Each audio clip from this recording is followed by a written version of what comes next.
Welcome back, everybody, for another deep dive. This time, we're really going into kind of a wild world Yeah. where spirituality and politics and money all kind of come crashing together. Yeah, it's fascinating I stuff. mean, you gave me just a ton of information about the Science of Identity Foundation. Right, SIF. Yeah, SIF. Yeah. So we've got court documents, we've got investigative journalism, we've got excerpts from books, we even have social media posts. It's amazing how much this group and its leader have kind of left their mark in all these different places. Yeah, Chris Butler. Right? Jagad Guru Siddhaswarapananda Paramahamsa. Yeah, that's right. He's got the two names. Yeah. And that's something we're going to be looking at, I think, throughout this whole deep dive is, Right, the different identities. yeah, and how it all kind of comes together. All the connections. Yeah. And speaking of connections, we're also going to be trying to figure out how SIF is connected to Tulsi Gabbard, Right. the former congresswoman, and then QNet, which is this multi-level marketing company. A lot of threads to pull on here. Yeah, so let's just jump right in. I think the best place to start is back in the 1970s Okay. with Chris Butler. He was leading this commune in Hawaii Wow. on land now owned by Mark Zuckerberg. Of all people. Yeah. So Interesting. that commune eventually evolved into SIF, which is drawing its teachings from Gaudiya's Vaishnavism. Which is a branch of Hinduism. Yeah. And they're claiming this traditional lineage, Right. but at the same time, they're getting these accusations of being a cult. Right. You see that a lot with groups that claim to be coming from a long lineage. Yeah, and then there are these practices that are coming out from former members talking about like lying prostrate before Butler Oh, wow. and Right. even eating food that's been sprinkled with his nail clippings. Like as a blessing. I guess, yeah. I mean, It's strange. yeah, it sounds a little different. It does make you wonder about the line between devotion and... And exploitation, Yeah. possibly. Yeah. I mean, how much is too much, right? Right. And that's what we're trying to kind of unpack here is like, what's really going on Yeah. Exactly. within this group? The guru's role is something we should keep in mind as we go through this. Yeah, okay, so let's bring Tulsi Gabbard into all of this now. Okay. She's the first Hindu member of Congress, and she has these deep ties to SIF. Right. And her family's involvement goes way back. Yeah, and that's actually where a lot of this attention comes from, is this relationship with SIF. And some are saying that SIF's political ambitions kind of play into the controversies in her career. Yeah, her aunt has even said that she's worried about Butler's influence on Tulsi. Wow. So this is like a family drama playing out on the national stage. Yeah, it's really interesting, and some of Tulsi Gabbard's controversial political stances, the meeting with Bashar al-Assad. Right. The Syrian dictator. Yeah, that's right. And then the Wall Street Journal was looking into how she was trying to distance herself from SIF. Like them playing the connection. Yeah, it's almost as if SIF is always kind of looming in the background. Yeah. So how much did they actually influence her political decisions? That's the question, right? That's the question. And was this distancing genuine or was it strategic? And of course, Tulsi Gabbard has denied that SIF had any negative influence over her. She says that her involvement's purely spiritual and beneficial. Okay. So it's important to keep that in mind, that these are just different perspectives. Yeah, for sure. All right, so to make things even more complicated, let's talk about QNet, Okay. Bring it on. this multi-level marketing company. All right. Co-founded by a SIF follower, Joseph Bismarck. Yeah. And there's been a lot of controversy. Oh, yeah. Now, it's important to say multi-level marketing isn't always a problem. Right. But the accusations against QNet specifically say that they're operating like a pyramid scheme. And even worse, that it's functioning like a Ponzi scheme, Oh, pow. which has led to arrests and investigations in different countries. It sounds like a pattern. Yeah, so you start to see how this could be exploitative. Definitely. And the situation even escalated to India's Supreme Court. Wow. They started scrutinizing QNet's operations, and they were finding that people were suffering financial losses. So this was a really big deal. Yeah, and it raises questions about the ethics of QNet's leadership and their business practices. Absolutely. So we have SAF, which is being compared to a cult. All right. We have this rising political figure with ties to the group, Yeah. and then a multi-level marketing company in legal trouble. It sounds like we're uncovering a whole network here. Yeah, it is a very complicated web, but by going through this evidence and these connections, I think we can start to make sense of it. Yeah, let's keep digging. But before we do, I think we need to make sure that we're acknowledging that there are multiple perspectives on all of this. Right. It's not black and white. Yeah, there are former SAF members who are saying they experienced control and manipulation and even abuse. Right. And those are serious allegations. Very serious. And then we have Tulsi Gabbard, who's defending Saf and saying that she had positive experiences. Totally different experience. Yeah, and then there's Butler himself, who has been pretty quiet, but in the few times he has spoken publicly, he's defended his teachings and denied the allegations. So we have all these conflicting narratives. How do we even begin to know what's true? That's the challenge, but I think that's what makes this deep dive so interesting. Yeah. We'll look at the evidence, consider everyone's motivations, and see if there are any patterns that emerge that might point to the truth. That sounds like a plan. Let's do it. Okay, so we've got this whole picture of Sif and all their practices and their connections. Yeah. But I think as we try to sort through, what's actually going on here, Yeah.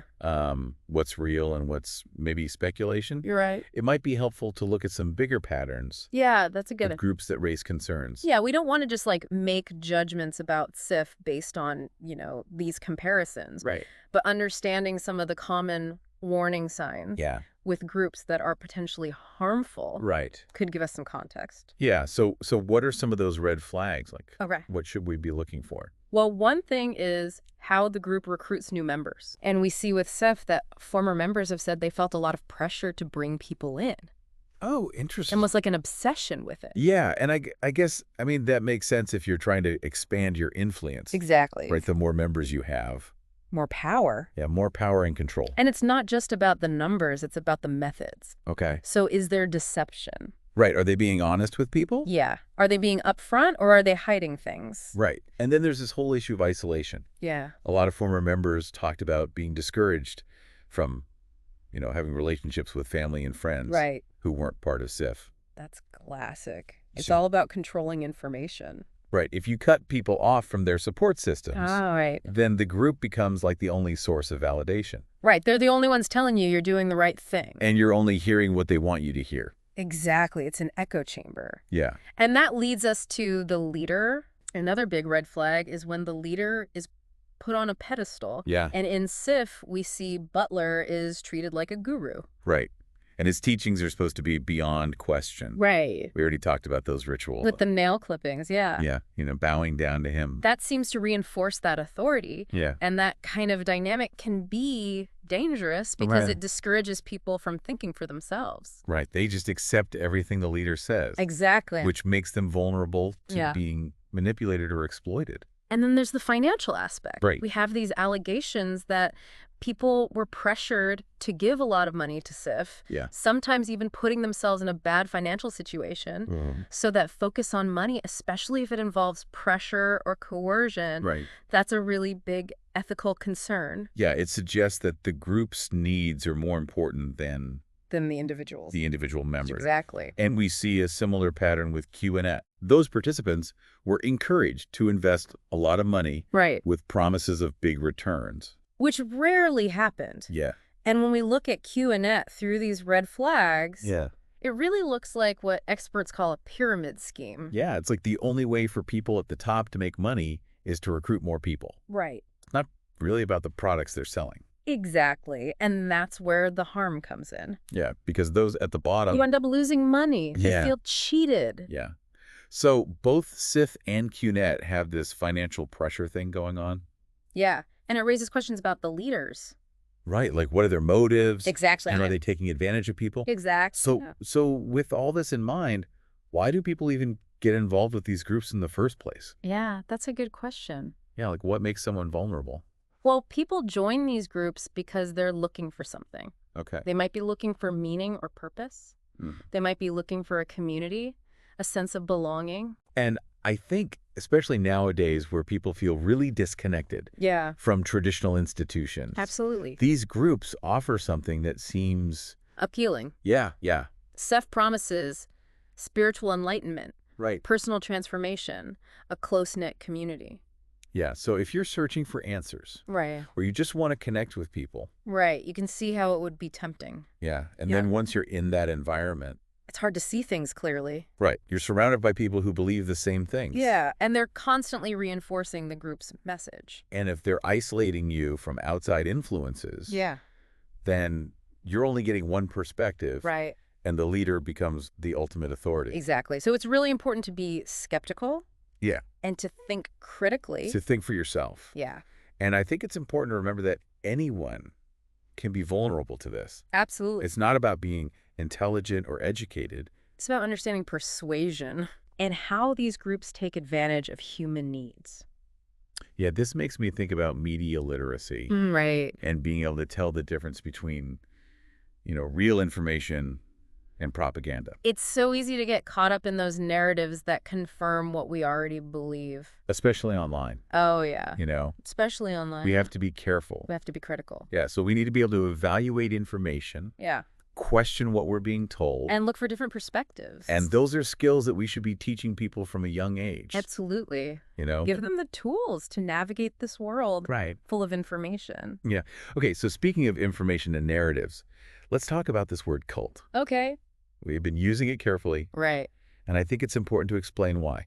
Yeah, the word cult has a lot of baggage. Yeah, it's very loaded. Yeah, and there's not one definition that everyone agrees on. Okay. Some people prefer to use terms like new religious movement or high demand group. But those sound kind of clinical. Yeah, they lack the punch. Right, they don't have that same impact. But using the word cult can be problematic Okay. because it's often based on subjective judgments and stereotypes. Okay, so what are experts looking at then when they're Okay. trying to evaluate these groups objectively? They look at the leadership structure, Okay. how they recruit members, Mhm. how much control they have over people's lives, Okay. their finances, how they handle money, Okay. and whether they allow any dissent. So it's not about any one thing in particular. Right. It's about the whole picture. Yep. And remember, there's a whole spectrum of groups out there. Mm-hmm. Some are healthy and supportive. Right. Some are controlling and harmful. Yeah, it's not always black and white. Right. So we need to be nuanced. Yeah. We can't jump to conclusions. And I think it's also important to remember the human element here. Absolutely. We're not just talking about concepts. We're talking about people. Yeah. Real people whose lives have been affected by these groups. Yeah, so as we go into the last part of this deep dive, I'm really interested to explore those individual stories, Yeah, me too. and see how they can help us understand Yeah. SIFE and its impact. Yeah, I think that's a great place to focus. Yeah. By looking at those personal narratives, Mm-hmm. we can get a better sense of what was going on. Yeah, and how it affected people. Exactly. We've been looking at SIFE from all these different angles. Yeah.